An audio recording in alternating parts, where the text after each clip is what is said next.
Hello students, ये section C का question है और 3 मार्कर क्वेश्चन है। यहाँ पे ग्लास प्रिज्म के बारे में क्वेश्चन पूछा गया है कि अगर उसका रिफ्रैक्टिव इंडेक्स म्यू है, रिफ्रैक्टिंग एंगल ए और साथ में टोटल इंटरनल रिफ्लेक्शन हुआ। बस ये 3 इंफॉर्मेशन के साथ पहले एक डायग्राम बनाना जरूरी है। तो आपने ये लिया, ये आपका प्रिज्म हो गया। प्रिज्म का नाम कुछ भी रख सकते हैं, मैंने PQR रख दिया है। अब देखिए एंगल ऑफ इंसिडेंस जो है ये कुछ इस तरह से जा रहा है, यहां रिफ्रैक्शन हुआ, साथ ही आपको एक नॉर्मल बनाना है, ठीक है, जो 90 डिग्री ऑलमोस्ट जो है यहां पे बना है, ठीक है, और इस सरफेस पे भी एक नॉर्मल बनाना है। यस, कुछ इस तरीके से। तो ये जो एंगल होगा ये होगा एंगल ऑफ इंसिडेंस। ये फर्स्ट रिफ्रैक्शन हुआ है, ठीक है, तो इसको स्मॉल आर मैं यहां लिख दे रही हूं ताकि जगह कम है। तो ये आर हो गया और अब जो रे आएगा ना वो इसी डायरेक्शन में, ये जो सरफेस है PR, इसी में वो रे जो है वो चला जाएगा। क्यों? क्योंकि टोटल इंटरनल रिफ्लेक्शन में क्या होता है, इमर्जेंट रे नॉर्मल के साथ 90 डिग्री बनाता है। ये एंगल क्या है, ये क्रिटिकल एंगल है, IC बोलते हैं हम लोग, C से रिप्रेजेंट किया है मैंने। तो यहां 90 डिग्री, ये क्रिटिकल एंगल और ये आपका रिफ्रैक्ट, जो पहला रिफ्रैक्शन हुआ है वो, और एंगल ऑफ द प्रिज्म कितना है, A। ये डायग्राम आपने जब बना लिया, अब आप क्वेश्चन पढ़िए। क्वेश्चन में लिखा है ऑब्टेन अ रिलेशन बोला है, फाइंड आउट कुछ नहीं करना है, रिलेशन बनाना है angle of incidence, angle of prism and critical angle के बीच। तो इसको माइंड में रखिए। फिलहाल क्या कीजिए, अभी फिलहाल आपको कोई डायरेक्ट नहीं मिल रहा होगा, मैं थोड़ा सा करके बताती हूं। जनरली जो रिफ्रैक्टिव इंडेक्स होता है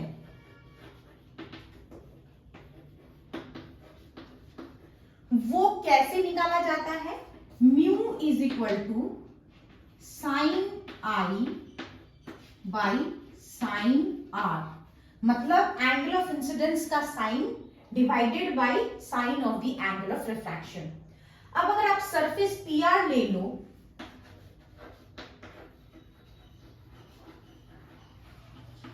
एट सरफेस PR क्या होगा, आपको ग्लास का रिफ्रैक्टिव इंडेक्स निकालना है तो ना थोड़ा चेंज हो जाएगा।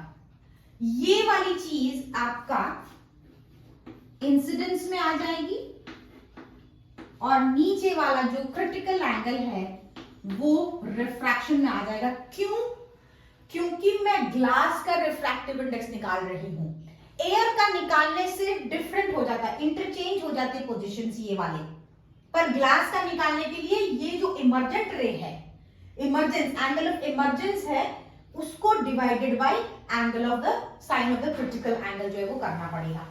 अब साइन 90 आपको पता है क्या होता है, 1, और क्रिटिकल एंगल का हमें पता नहीं है, वैल्यू वगैरह कुछ दिया नहीं है, तो यहां से निकलेगा कि sine C is equal to 1 by mu, मतलब क्रिटिकल एंगल का जो साइन वाला वैल्यू है वो कितना हो गया, 1 बाई रिफ्रैक्टिव इंडेक्स।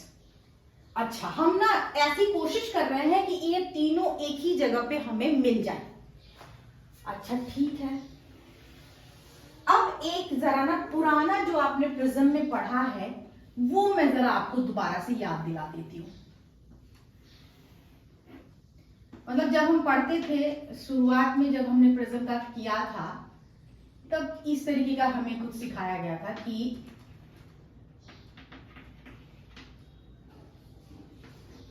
ये एंगल ऑफ द प्रिज्म है, सपोज कर लो, ये एंगल ऑफ इंसिडेंस है, ये फर्स्ट वाला है, ये और ये भी फर्स्ट वाला रिफ्रैक्शन है, ये जो है वो सेकेंड वाला एंगल ऑफ रिफ्रैक्शन है, और ये जो है इसको I1 कर दो, इसको I2 कर दो। सेकेंड इंसिडेंस मतलब जो इमरजेंट रे जो है वो निकला है, तो इसको एंगल ऑफ इमरजेंस बोलते हैं। आप I2 करके आप लिख दो।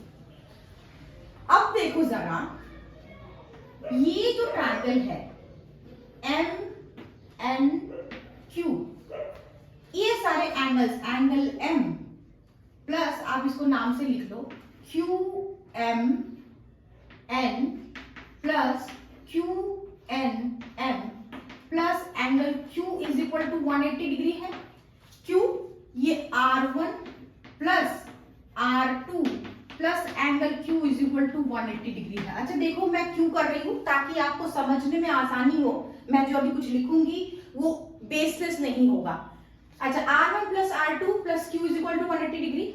अब चूंकि ये प्रिज्म है, साइक्लिक क्वाड्रिलेटरल हमने पढ़ा है क्लास 10 में कि उनके ऑपोजिट एंगल्स का सम, यानी एंगल A प्लस जो एंगल Q है ना, उसका सम कितना है, 180 डिग्री। मैं क्यों बोल रही हूँ, ऐसा क्यों लिख रही हूँ, आपको ऐसा अज्यूम करना है ऑब्वियसली कि ये साइक्लिक क्वाड्रिलेटरल है और साइक्लिक क्वाड्रिलेटरल में ऑपोजिट एंगल्स के सम 180 डिग्री होते हैं। अब ये इक्वेशन 1 हो गया, ये 2 हो गया, दोनों को इक्वेट कर दीजिए, R1 R2। अब क्या हो गया, ये कैंसिल हो गया, R1 plus R2 is equal to angle A। ये सारा पार्ट मैंने आपको सिर्फ समझाने के लिए किया है, क्योंकि डायरेक्ट आप इस जगह पे जैसे याद नहीं रहता लोगों को, पर आपको डायरेक्ट यहीं आना है।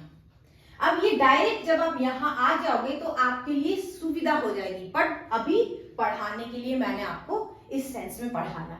अब देखो, फर्स्ट रिफ्लेक्शन, यहाँ पे फर्स्ट जो रिफ्रैक्शन वाला एंगल है वो है R, सेकेंड जो रिफ्रैक्शन का एंगल है वो है C, और ये जो A है एंगल ऑफ द प्रिज्म, वो तो A ही है। ठीक है, तो ये क्या हो जाएगा, यहां से एंगल ऑफ इंसिडेंस हमने angle of prism and critical angle, यानी आप ऐसा कह सकते हो कि R इज इक्वल टू क्या हो गया, A माइनस C। ये ना सरफेस PR था, अगर मैं सरफेस PQ पे आती हूं, एट सरफेस PQ, अभी देखो साधारण सी ही बात है, वो ही चीज है कि रिफ्रैक्टिव इंडेक्स का फॉर्मूला क्या होता है, refractive index mu is equal to होता है sine I by sine R। अब पहले इस वाले सरफेस पे हमने कुछ लेकर के कुछ एक रिलेशन में आया था, अब इस वाले सरफेस पे देखते हैं कि क्या होने वाला है। अच्छा ठीक है, हमारे पास ना सबका वैल्यू है, अभी साइन I ठीक है, म्यू का भी देखते हैं जब, R का वैल्यू है, देखो यहाँ पे mu is equal to sine I, R का वैल्यू क्या है, साइन A माइनस C। अगर म्यू का वैल्यू देखो, अच्छा मैंने दो रिलेशन निकाले हैं, तो आप यहां से ये भी निकाल सकते हो, ये वाला जरूरी नहीं है। म्यू इज इक्वल टू है 1 बाई साइन C, ये वाला यूज करो, तो ये हो गया 1 by sine C is equal to sine I by sine A minus C। अब क्या करना है, अब हमें ऐसा करना है कि साइन I को यहीं छोड़ना है और ये साइन A माइनस C को इधर भेज दीजिए, यानी ये क्या हो जाएगा, sine A minus C by sine C is equal to sine I, या फिर I is equal to sine inverse of sine A minus C by sine C। इसको आप ऐसे ब्रैकेट भी चेंज कर सकते हो। अभी देखो क्या हुआ, मुझे क्या बोला था, एंगल ऑफ इंसिडेंस, यानी एंगल ऑफ इंसिडेंस I हो गया, एंगल ऑफ प्रिज्म A हो गया, साथ ही क्रिटिकल एंगल C, इन तीनों के बीच में एक रिलेशन बोला था, तो मैंने वो रिलेशन जो है वो करके दिखा दिया। ये पार्ट सिर्फ एक्सप्लेनेशन के लिए था और बाकी सब जो है वो करना जरूरी है। सेम टाइप ऑफ क्वेश्चन, उसमें थोड़ा सा वर्डिंग चेंज कर देंगे, टोटल इंटरनल रिफ्लेक्शन ना लिख के वो ये बोल देंगे कि grazes on the adjacent face of the prism. जब ये वर्डिंग होगा तब भी आपको ऑलमोस्ट यही सब जो है वो करना पड़ेगा, ठीक है। अगर आप ये करते हो ना तो आपको यहाँ पे 1 मार्क्स, यहाँ पे 1 मार्क्स और फिर यहाँ पे 1 मार्क्स जो है वो इस तरीके से मिलेगा और फिर 3 मार्क्स जो है वो आप कंप्लीटली ले पाओगे। Thank you.